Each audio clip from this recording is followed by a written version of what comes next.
পরিবারের প্রত্যেক সদস্যকে নামাজি হতেই হবে। নামাজ নাই, ইসলাম নাই। আসুন এই সম্পর্কে হযরত মাওলানা আদনান হুজুর কি বলে। পরিবারে প্রত্যেক সদস্যকে নামাজি হইতেই হবে মাস্ট। নামাজ নাই, ইসলাম নাই, সোজা কথা। নামাজ নাই, ওর ভাত বন্ধ। নামাজ নাই, ওর খরচাপাতি দেওয়া বন্ধ। নামাজ নাই, আমার ছেলের সাথে আমার কোনো সম্পর্ক নাই। নামাজ নাই, আমার মেয়ের সাথে আমার কোনো আতাত পীড়িত নাই। নামাজ নাই, আমার স্ত্রীর সাথে আমার কোনো ওঠা বসা চলাফেরা নাই। একদম কঠোর হয়ে যান। পরিবার, আপনি কর্তা, আপনার এক কথায় পরিবার চলবে, এক কথায় উঠবে, এক কথায় বসবে ইনশাআল্লাহ।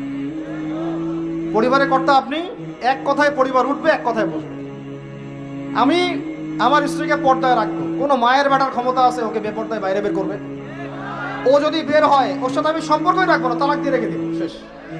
শেষ কথা, খালাস, কুল্লু খালাস, এখানে শেষ। একদম সোজা মাসালা, কোনো দরকার নাই।